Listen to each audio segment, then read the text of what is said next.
Across the centuries, the search for truth has never ceased, and one mind still stands as a guiding light. Welcome to the Thomistic Mind with Dr. Reed. I'm Dr. Jason Reed, Associate Professor of Philosophy and Chair of the Theology and Philosophy Department at Divine Word College Seminary. In addition to teaching seminarians and religious at Divine Word, I also teach those in formation for the Permanent Diaconate Program in the Archdiocese of Dubuque, offering courses like the Philosophy of God, Christology, Metaphysics, Epistemology, and Trinitarian Theology. Here, we walk in the footsteps of Saint Thomas Aquinas, exploring the mysteries of existence, the nature of God, and the pursuit of wisdom that shapes the soul. That journey begins now.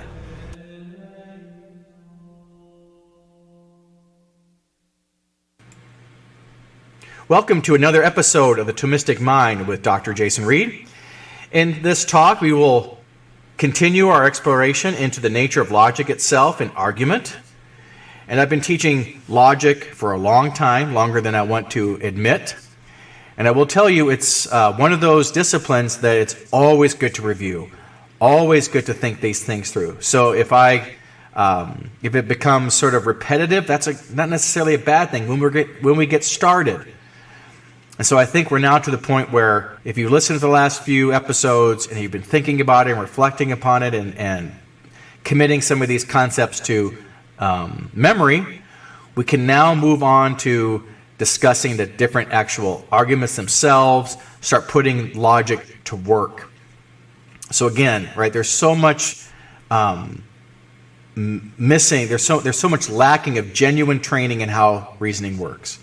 There's very little serious thinking about what logic is, about how to draw inferences, right? Logic is the study of how we should think, not what we should think. And so the last episode, I ended with the nature of the syllogism, and I talked about how syllogisms are simple in structure, very powerful in persuasion. And the example I gave from last time was the simple statement that there's no one who seeks God. A premise comes out of Romans. Well, I am a one. I am a one. Therefore, what follows? I don't seek God. There's a window into humility. How can one be humble? Well, a simple syllogism can help. I don't seek God. He seeks me. Syllogisms write simple arguments, two premises, and deduce a conclusion. So for this talk, for this episode, we're going to begin the first segment with a certain kind of syllogism. So here is, if you've never had logic before, here is your first real introduction to an argument, or the kind of syllogism. And we're going to discuss the hypothetical syllogism. It's built around the if-then statement. And I'll just say this, that to think if-then, to understand a hypothetical is a very good sign of how educated one is. If you can understand the hypothetical, you will strengthen your thinking. You'll be able to read better. You'll be able to think clearer. So, the hypothetical syllogism is based upon the if-then statement. If is a very powerful two-letter word, right? If this, then that. If I were a gazillionaire, right? Then, that sorts of things. Or if, think about this, if Judas had never been born, right? You can think of it, that powerful if. So in hypothetical syllogisms, as you remember from last time, syllogisms have two premises and a conclusion. In a hypothetical syllogism, the first premise is an if-then, and standard notation is if P, then Q, right? Mind your P's and Q's, as a good reminder. If P, then Q. Then the second premise is either an affirmation of the P or a denial of the Q. And then the conclusion is either the affirming of the Q or denying the P. What does that mean? Okay. Well, one is called modus ponens, and the other is called modus tollens. Modus potens is way of affirmation. Modus tollens is way of negation. Now let's get some examples just to see how we use this all the time, right? So modus potens and modus tollens, you may not have heard those words before, but the inference we do all the time. So let's look at a famous argument, or the basic argument for Calvinism. The basic argument for Calvinism is a syllogism, a hypothetical syllogism. The first premise is, if God exists, then humans are not free. Now just think about that. So here's what the argument gets you to think about. The claim is, if God exists, then humans aren't free. They're not free in what sense? Well, here's what Calvin is thinking. Well, if you really think about your life, what's been really up to you?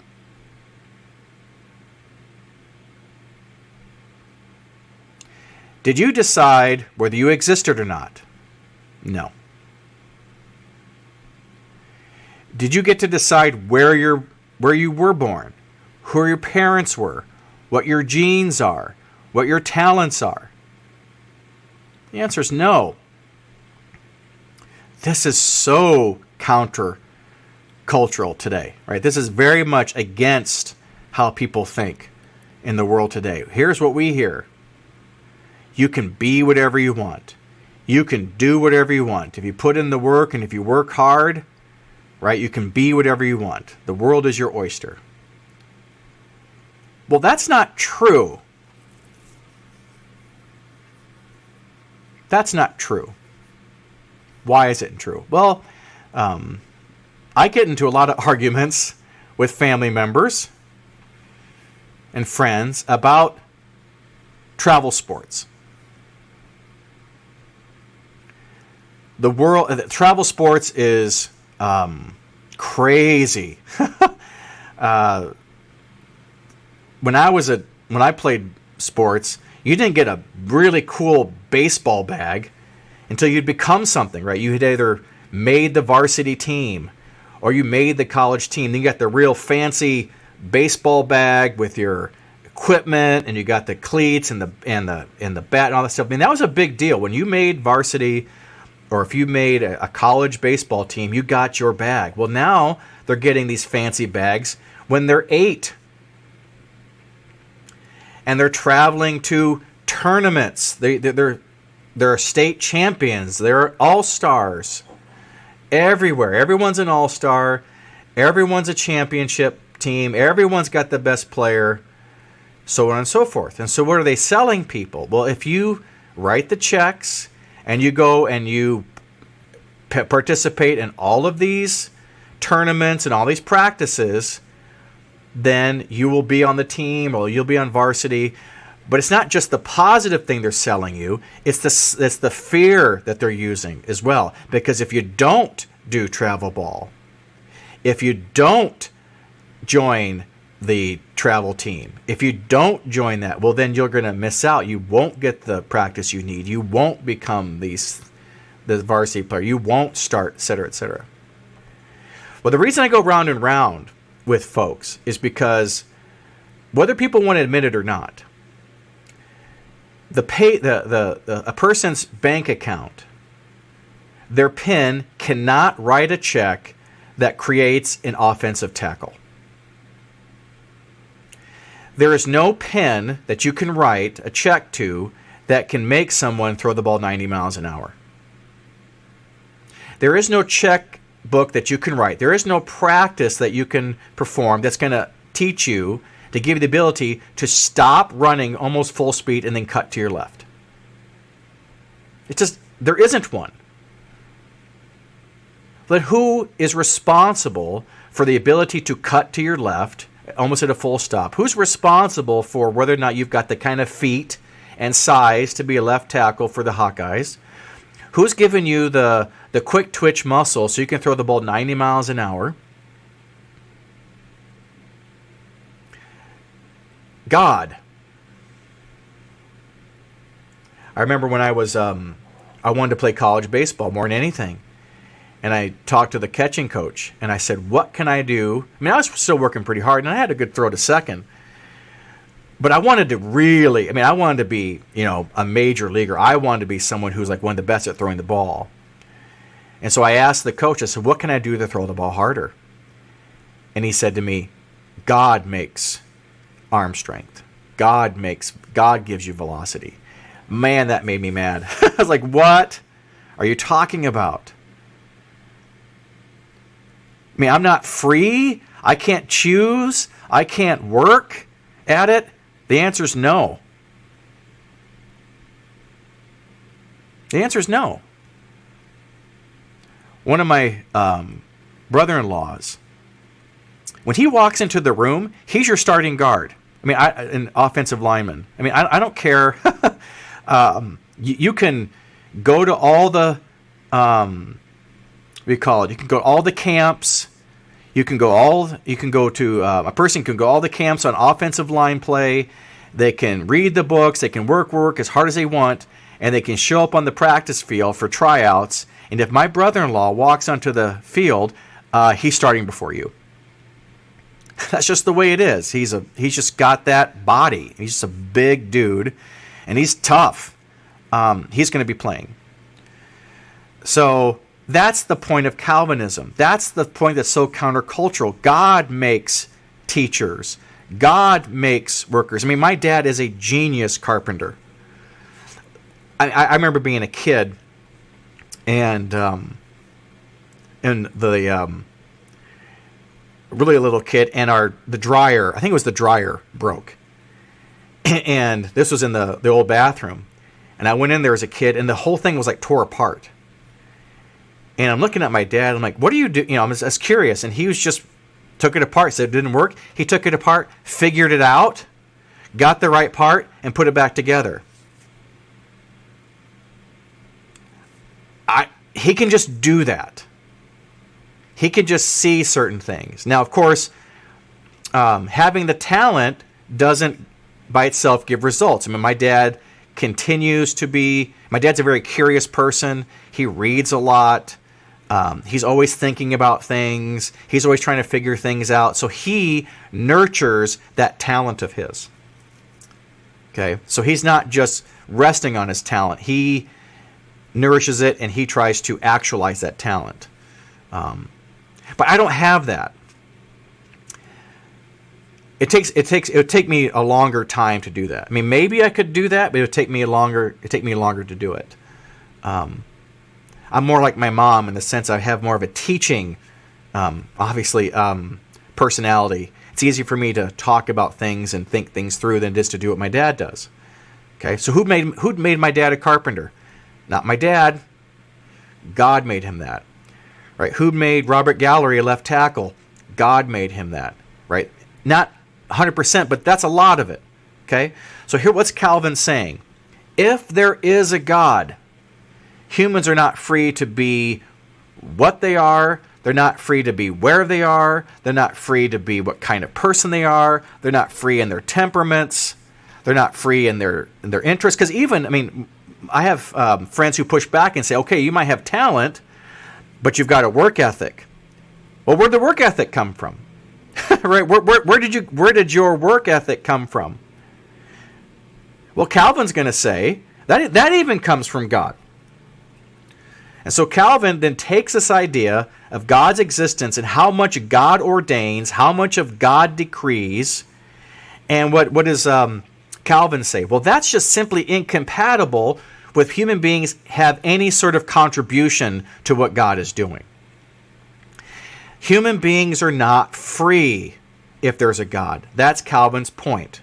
If God exists, human beings have no real significant freedom. Again, to be who they are, to exist where they are and when, etc. So everything I've just laid out. Okay. Think what Calvin would say to all of these parents who try to use and write the paycheck. I'm not saying everyone does travel ball. I'm not saying that, but it's undeniable that that's the atmosphere, that's the mood. Okay. All right. So then, what does the Calvinist say? Once you buy into that premise, Then here's the next premise. So then God does exist. God exists. If God exists and I'm not really free in any meaningful sense, I haven't said whether I'm free or not yet. I haven't said, am I free? It's just, here's the idea. And if God exists, well, then human beings are not free. Now, if you've studied Calvinism and soteriology, start getting into deeper theology, Calvinism takes that logical principle, that logical conclusion, human beings aren't free, and continues to work that out. That is, the conclusion human beings are not free becomes a premise for further argumentation. Now you're starting to see how systematic theology works. All right, once you take this simple syllogism, if God exists, human beings aren't free, and you're convinced of this, the strong implication there, and then you just affirm God exists, well, then human beings aren't free, you're a Calvinist. And Calvinism appeals to lots of people. There are lots of Calvinists in the world because of this nice, neat, and powerful, simple syllogism. Okay, that's called modus ponens. Okay, if P then Q, P therefore Q. Okay. Ironically, that same argument, that same premise, if God exists, human beings aren't free, becomes the argument for atheism. Becomes the argument for atheism. And I have in mind Jean Paul Sartre. Now, if you've just joined us, this is the Thomistic Mind show. I'm your host, Dr. Jason Reed, Professor of Philosophy at Divine Word College Seminary. I also teach part-time in the Permanent Diaconate program of the Archdiocese of Dubuque. And what we're looking at is how a premise that was used to show that Calvinism is true is going to be the same premise to show that atheism is true. And so if you want to get the book where Jean Paul Sartre argues this way, it's called Existentialism and Human Emotions, where Jean Paul Sartre lays out in a very Calvinistic way the things I've just been talking about. If there is a God, if there's a creator, then here's what that entails. A creator does this, a creator decrees this. So this very strong, high view of God. So in a sense, Jean Paul Sartre, in a very deep sense, Jean Paul Sartre and Jean Calvin, although they couldn't be more opposed to each other in their views of God, agree on the premise, if there is a God, I'm not free. Humans aren't free. They both agree. What does Jean Paul Sartre then say? He argues, well, here's the problem. I am free. I am free. It is up to me to decide what I'm going to be. It is up to me to decide how I'm going to live my life and what sort of a vocation I'm going to have and how I'm going to spend my life and what decisions I make, the kind of character I'm going to be. It's completely up to me.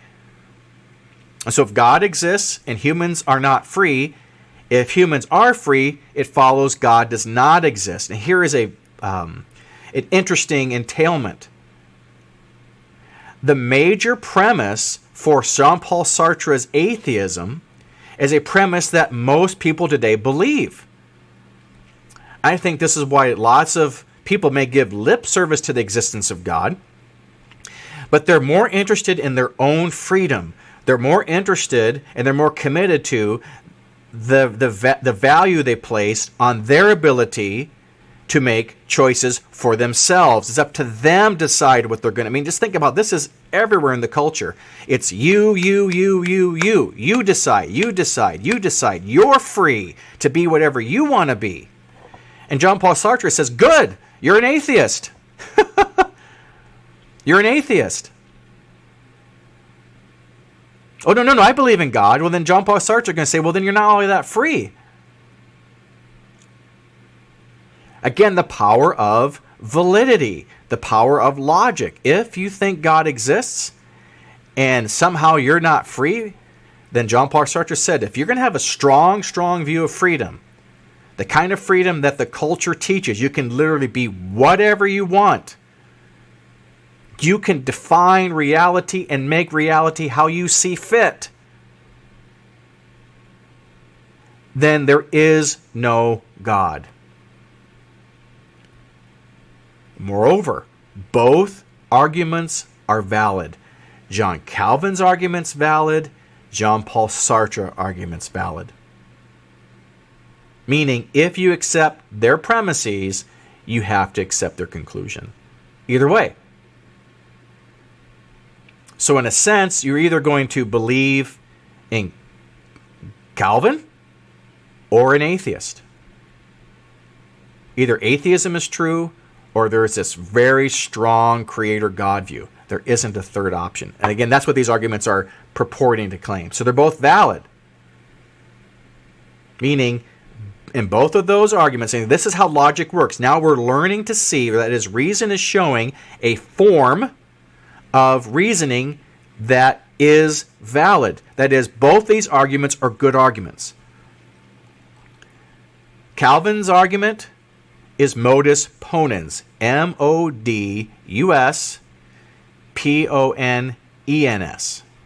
Again, you can look that up on the internet and find out what modus ponens is. If P, then Q, P, therefore Q. If God exists, humans aren't free. God exists, humans are not free. Then Sartre is modus tollens. Same premise. If P, then Q. Not Q, therefore not P. So they're both valid. And again, what's nice about that is then you've got a real opportunity for some serious debate. Right? That is the better one understands modus totus and modus tollens, you can really go at it, because a Calvinist is going to give all these arguments for why there is a God. Because if a Calvinist can give arguments for why there is a God, well, then he's going to show that that the sort of freedom that the atheist thinks he has doesn't have. Whereas Sartre, the atheist, are going to show that no, we really are free. They're going to really hammer out the free, because we are free in such a way that your God can't exist. And so now we have a meaningful debate, because the terms are clear and both syllogisms are valid. And now it's up to giving the best case for your argument. Another example of how you can have valid arguments using modus tollens and modus ponens. Here's a famous argument by C.S. Lewis. C.S. Lewis argued, if morality is objective, then God exists. And then, of course, this is in Mere Christianity, in the first part, where he just over and over again argues how morality is objective, right? It's not, the objectivity of morality is not based on herd, it's not based upon custom, it's not based upon power, it's not based upon a vote. He just goes through all the different things that morality cannot be based upon. So therefore, morality must be based upon some objective standard. And if morality is objective, then God exists. So if morality is objective, then God exists. Morality is objective, therefore God exists. And now there are some atheists who take that argument and turn it into a modus tollens, someone like a J.L. Mackie. Even Jean-Paul Sartre. They'll say, okay, I agree with you. If morality is objective, then God exists. But we're atheists. There isn't a God. And therefore, morality is not objective. Very powerful conclusion, meaning what? That if there is no God, then the objectivity of morality goes with it. Welcome to the world's moral malaise. Why is moral relativism feel like it's in our DNA? Why does moral relativism feel like it's in every breath we take? It's in all the air that we breathe. Because non-belief is on the rise. And when you get rid of God, then you get rid of the objectivity of morality. That is why I think there's anything above humans, human interests, human reasoning, human projects, human wishes, in which morality should be judged by.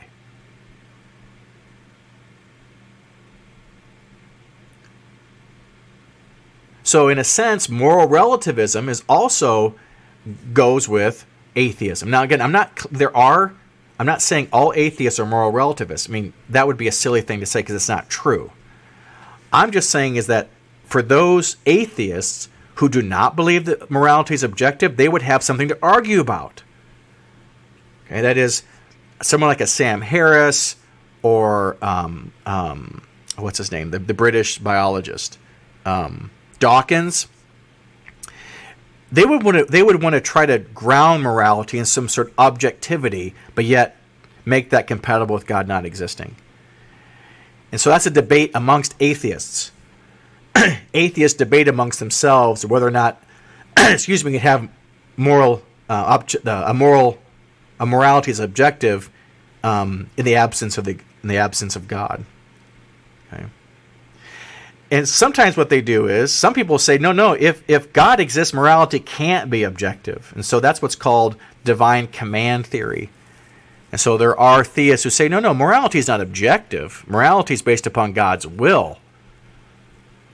And so if God will say that you should commit idolatry, well, then that would be morally right. That is, if God wills it, then it's good. And if it's good, God willed it. That sort of thing. You see that in Euthyphro's Dilemma from Plato. Anyway, the point being is, right, these are both valid arguments, right? Just like the Sartre Calvin. Here we've got Lewis and Sartre. We have a premise: if morality is objective, God exists. So then Lewis argues morality is objective, and therefore God exists. So when you go and you read that book, look for that. That's the argument. If you read the atheist version, say, no, there is no God, therefore the morality is anything but objective, right? It's cultural relativism, or it's a sociological account of morality. So you can see, hopefully you can see a lot of the world today, how they think about morality. Lots of people who think that God doesn't exist, they're going to ground morality in sociological, psychological factors, observations, whereas those who believe that there is an objective moral law, they're going to ground that in reason. They're going to ground that in philosophy. And so these are real clear lines of demarcation between these views. That's what logic is doing. Logic is bringing together way different understandings of the world in such a way that we can actually dialogue with each other. Okay, so we're coming up on the end of our first segment here on this episode of the Thomistic Mind, where we were looking at the syllogism. And we looked at a very interesting aspect of syllogisms, namely the modus potens and modus tollens, different ways of putting together premises and their conclusion. And they're based upon these, that is, the modus potens and modus tollens is based upon the hypothetical proposition, if P then Q, and then it forms different argument patterns. And the takeaway is any argument that follows those argument patterns are valid. So are there valid atheistic arguments?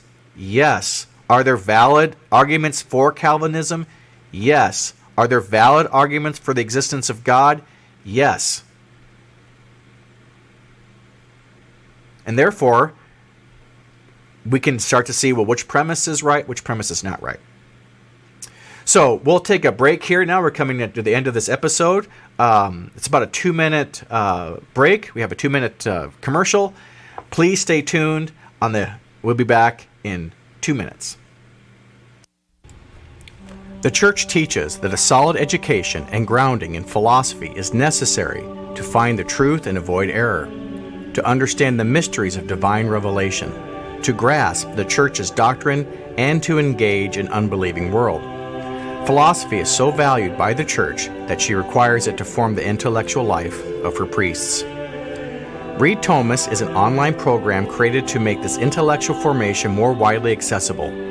Developed and taught by Dr. Jason Reed, the courses combine academic rigor with a spirit of faith, presenting the great themes of classical and Thomistic philosophy in a way that is clear, structured, and faithful to the Catholic intellectual tradition.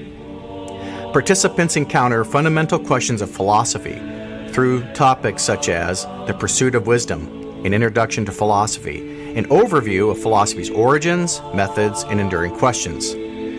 There's He Who Is, examining the classical view of God's attributes and their theological and spiritual implications.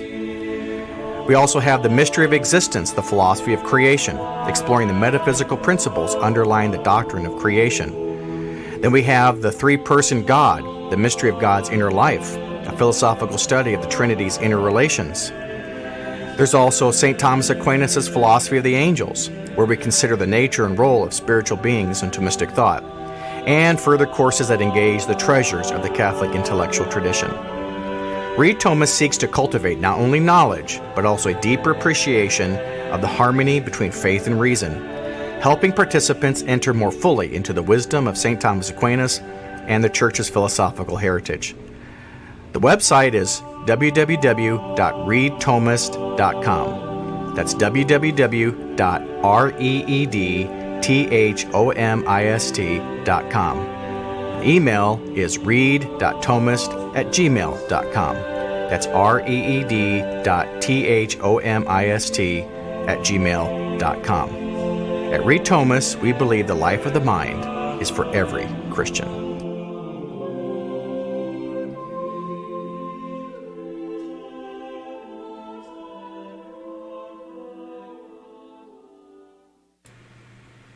And we're back to the second segment of this episode, episode 11, where we're looking at the nature of a syllogism. We just talked about hypothetical syllogisms.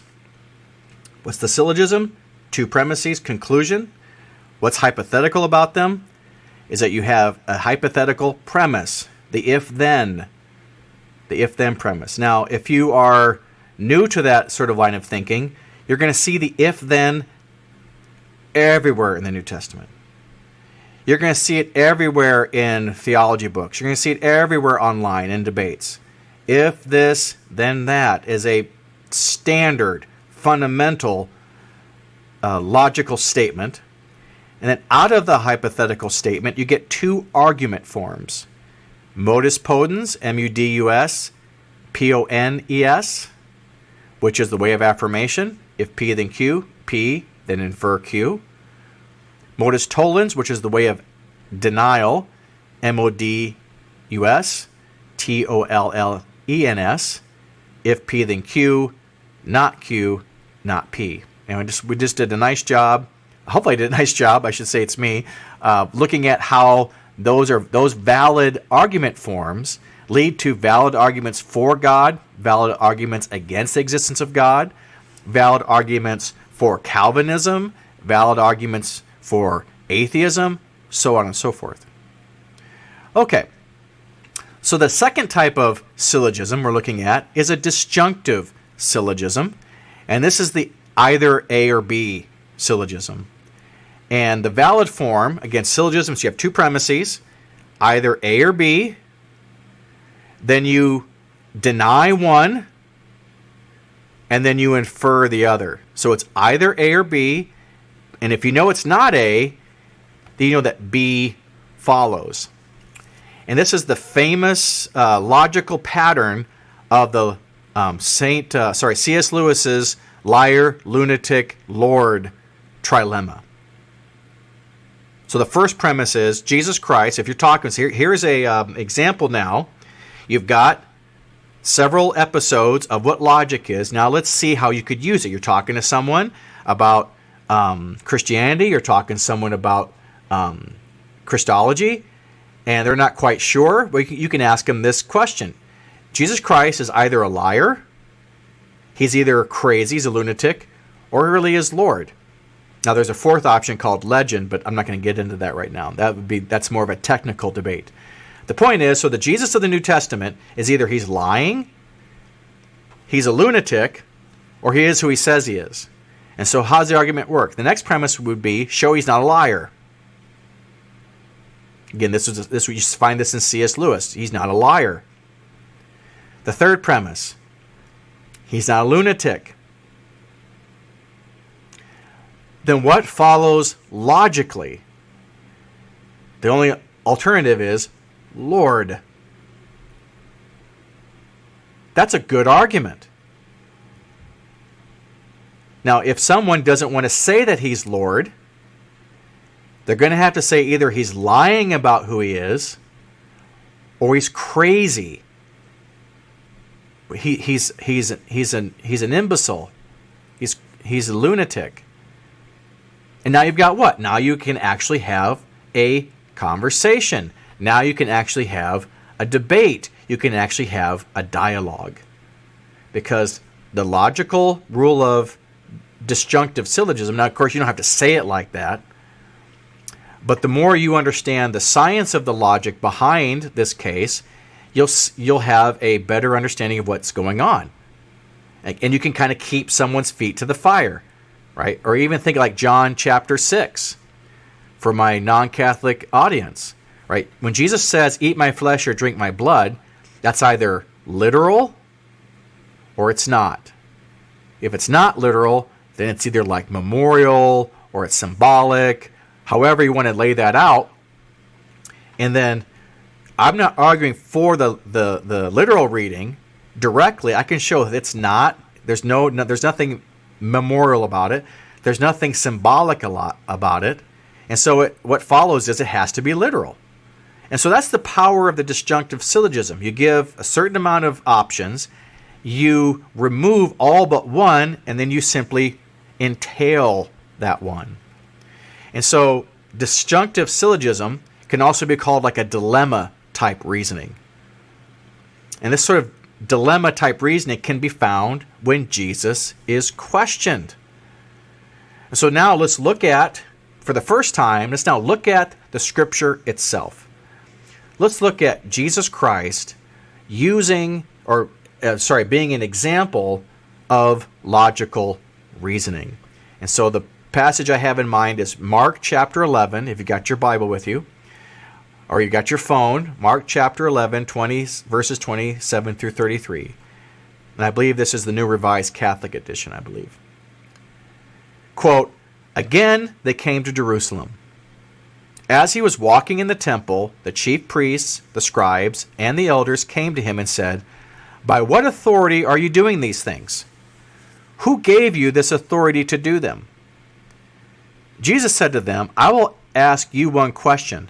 Answer me, and I will tell you by what authority I do these things. Did the baptism of John come from heaven, or was it of human origin? There is a disjunction. Either from heaven or from human origin. So there's your disjunctive premise, A or B. And then Jesus says, answer me. Now, what do? They start thinking logically. They argued one to one another. If we say, there's your hypothetical, if we say from heaven, if from heaven, he will say, then why did you not believe him? If this, then that.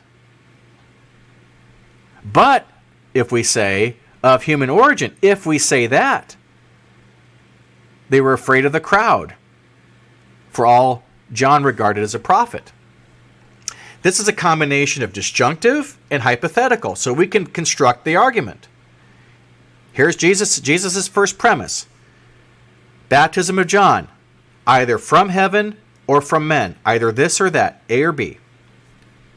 They thought, well, if it's from heaven, then we should believe him. But we don't. We don't believe him. What if it's from men? Well, then the people will reject us, and we don't want that.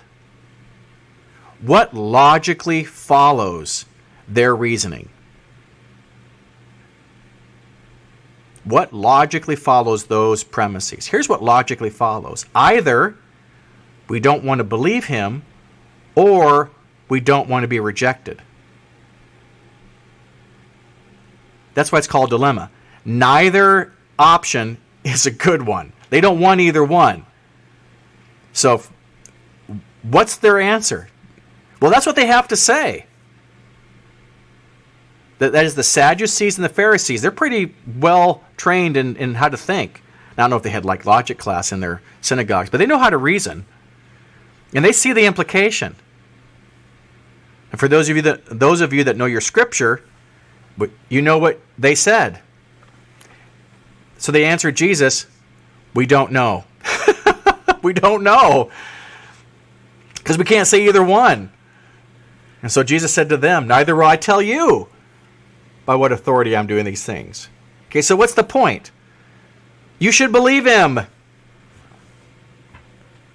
But you don't. So are you really interested in where his authority comes from? I love this about the Lord.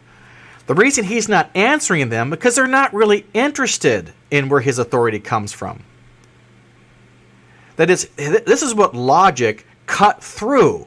It cut through their false intention. Their question is just a facade. They're not interested in finding his authority. They're not interested in getting the answer. They just want him to shut up. They want to get. They're trying to catch him. They want a gotcha moment. And Jesus turns it around on them using an argument form that's valid and entails a conclusion. Given the premises, from heaven or from men, if heaven, believe him. If from men, we'll be rejected. And so they just don't answer. And so why should he answer them? Because they don't really care. They don't care. They don't care where John's authority came from. So logically speaking, they are committed to affirming their unbelief or their fear of people. And so they chose to avoid Jesus' argument by claiming ignorance. A tremendous, great use of logic. Isn't that great? I love that. There's so many examples of that in the scriptures. There's so much evidence and use of logic in the catechism and apologetics. I mean, yeah, the better you can get at this, just the freer you'll feel, just the more confidence you'll have in even just talking to someone. I mean, one of the things that people struggle with today is like, I don't feel like if I say anything, I'm going to come across as silly or whatever, or I'm going to come across as I don't know any better. Or you have too much confidence and you're just going to go out there anyway and say things that might backfire on you.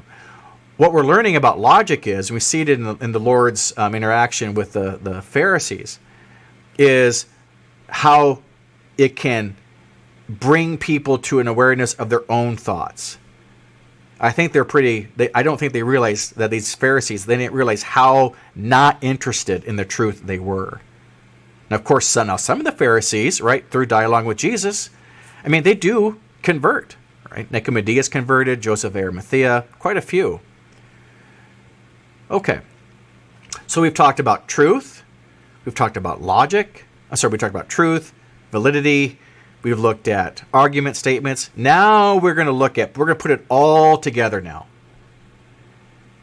What is the goal of all of this? The goal of the argument, the goal of logic is soundness. The goal of logic and the goal of argumentation is what the philosophers call proof. A proof. As we've discussed, validity is about structure. Validity is about form, whether the conclusion logically follows the premises or not. Truth. Truth is about the content, whether the premises and the conclusion actually match reality or not. Now, in logic or in argument, these two don't always line up. You might start with true premises but reach a false conclusion if your reasoning is invalid. Right, you can have true premises but have a false conclusion because the form is bad. Or you might reason perfectly but end up with a false conclusion, like Sartre. Right, Sartre's argument is logically flawless. Right, people can give arguments for the existence of God with true premises, but the reasoning is faulty. So again, just to repeat that, right? In logic, validity and truth don't always line up. You might start from true premises, reach a false conclusion. Why? The reasoning is invalid. Or you might reason perfectly, correctly, but end up with a false conclusion, like God doesn't exist, because one or more of your premises isn't true to begin with. So then what's the ideal? It's obvious. The ideal argument is called sound when both of these conditions are met. The premises are true, and the conclusion follows validly from those premises. If either part fails, if the reasoning is invalid, or if even one premise is false, the argument is unsound. And so that's the gold standard in logic. What's the gold standard? The sound argument. Gives us a conclusion we can have confidence when we accept as true. Right? The gold standard in logic is a sound argument. So, when you read in the catechism, or you read like in a council or an encyclical, and it says that, like for example in Vatican I, that reason, or the church teaches that reason can prove, or philosophy can prove the existence of God, they don't mean scientific proof. They don't mean that it's going to persuade everybody. What it means is that there are sound arguments whose conclusion is God exists. You can read that in St. Thomas Aquinas. You can read that in Anselm. You can read that in St. Augustine. You can read that in Fulton Sheen. You can read that in Cardinal Newman, Garrigou Lagrange, Bishop Barron, so on and so forth. Thomas Joseph White, Father Whipple. There are proofs in this sense that there are arguments whose premises are true and the logic valid, whose conclusion is God exists. That's what the church means when it says that philosophy can prove the existence of God. Again, right, doesn't mean that everyone accepts it, right? That doesn't mean everyone's persuaded by it. I mean, I can't tell you, oftentimes when people read that, they think, wait a minute, no, it's not proof because not everyone believes. Proof is an objective feature of arguments. Persuasion is a subjective truth about persons. Okay, so let's look at a couple of examples of soundness in action. Let's look at a few examples to make soundness crystal clear. Premise 1, all humans are mortal. Premise 2, Socrates is a man, therefore Socrates is mortal. This argument is both valid, the conclusion logically follows, and has true premises, so it's sound. Now you might want to say all human persons are mortal, right? Because Jesus is human, but he's not a human person. So it might be, make it clear, all human persons are mortal. Socrates is a human person, therefore Socrates is mortal. Means what? He's capable of death. And because it's sound, the conclusion must also be true. So that's just an example. A valid but unsound argument. Here the reasoning is fine, but one premise isn't true. All fish are mammals. All salmon are fish. Therefore, all salmon are mammals. This argument is valid because the conclusion logically follows from the premises, but it's unsound because it's false that all fish are mammals. So again, the first one, true and valid. Second one, valid but not true. And then third, here we have the reasoning itself doesn't hold up, although all the premises are true. All cats are mammals, true. Fido is an animal, also true. Therefore, Fido is a cat, doesn't follow. So even though the premises are true, the conclusion does not follow, and therefore, so the argument is invalid, and therefore it is unsound.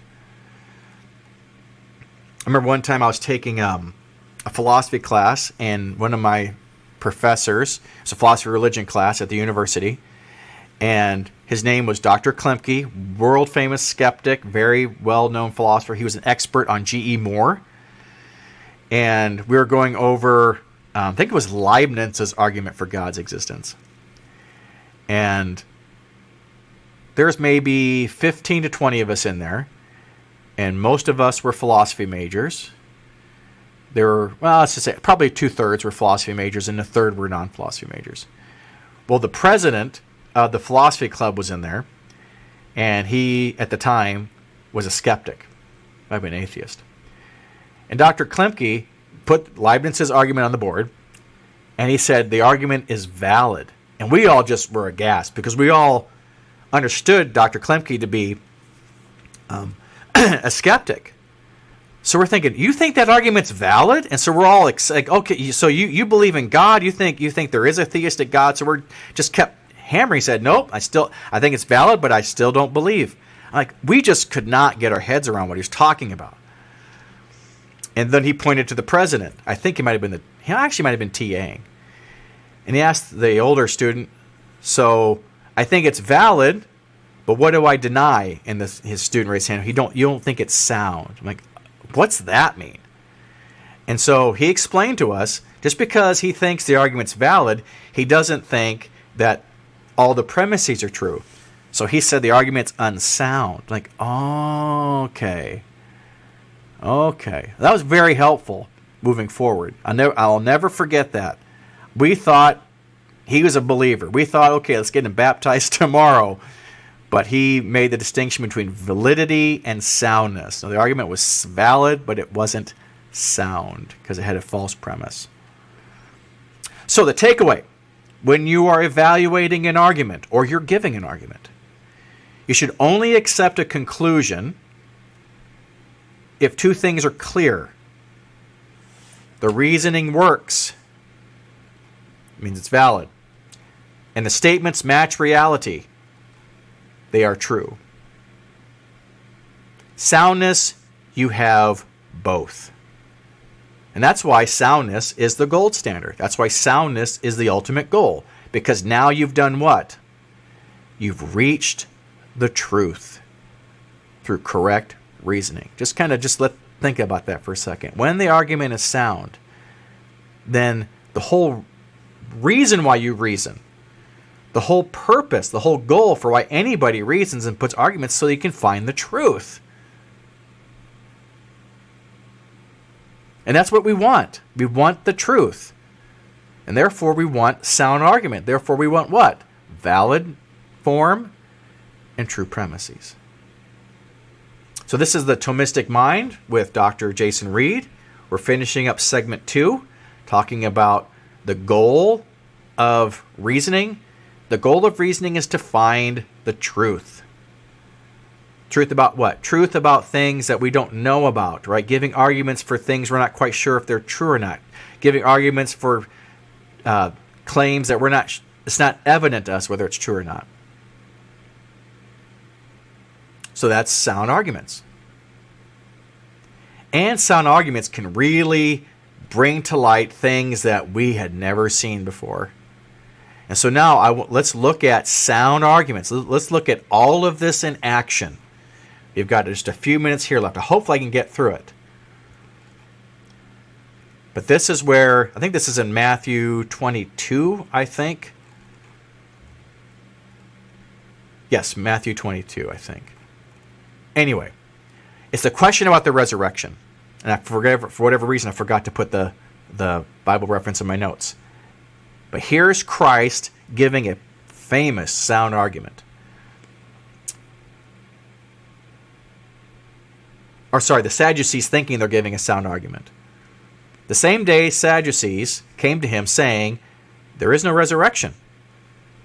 And they asked him a question saying, Teacher, Moses said, if a man dies childless, his brother shall marry the widow and raise up children for his brother. Now, there were 7 brothers among us. So it sounds like this is a real story. It just really happened. And died childless, leaving the widow to his brother. The second did the same, so also the third, down to the 7th. Last of all, the woman died herself. In the resurrection, then whose wife of the 7 will she be? For all of them had married her. End quote. So what's going on here? Well, one question to ask as you're reading this, why do the Sadducees think that this is significant? Why not just say, well, she's married to all of them, or she's married to one of them? That is, there's something going on that they think that they've got a sound argument. They think that through this bit of reasoning that they've got Jesus cornered. Now, without the use of logical skill, whether you're trained or not, it's going to be difficult to see, well, why do they think they've got him? This is where you have to you apply logic, apply the rules of the syllogism to what the Sadducees are saying, and you can draw out the implied conclusion. And then you'll see the significance of Jesus' response. So first, let's just reconstruct the argument. So the first premise would be, and we're going to be running out of time here, so I will just lay out the premise, and then we'll pick up this argument next episode. So premise 1 is, if a man dies having no son, his brother shall marry his wife and raise up children for his brother. That's the law. All right, that's what Moses taught. Okay, so that's a true premise. That's the law. Second premise, there were 7 brothers. That's just a statement of fact. Okay, so that's true.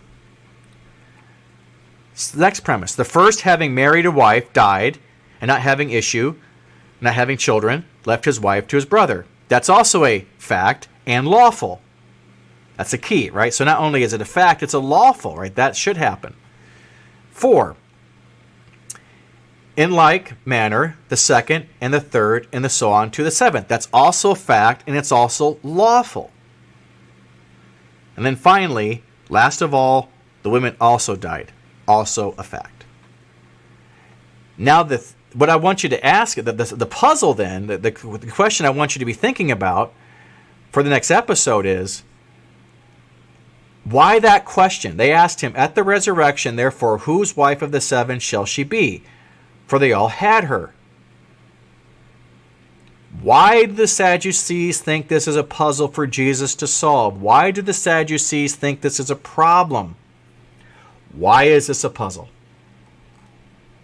Okay, this is the Thomistic Mind with Dr. Jason Reed, where we have spent quite a few episodes going through logic. I really hope that you are learning a lot. I hope that this is inspiring you.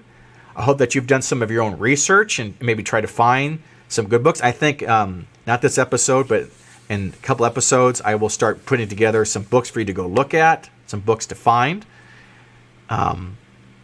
Again, pay attention to the Reed Thomist website. Maybe some updates there regarding these sorts of topics, which I would encourage you to take a look at.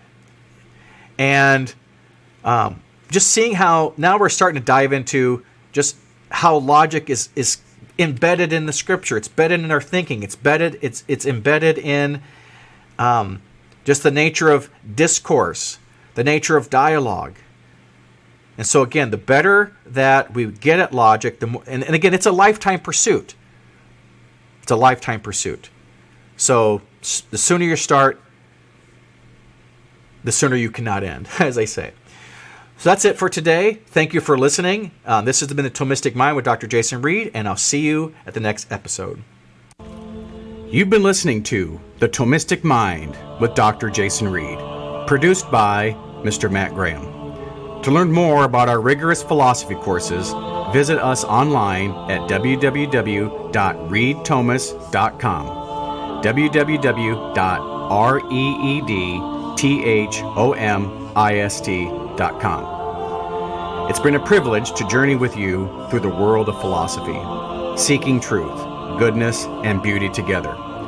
My hope is that today's conversation encourages you to think more deeply, live more wisely, and love more fully. Until next time, keep your mind fixed on the truth and your heart set on the highest good.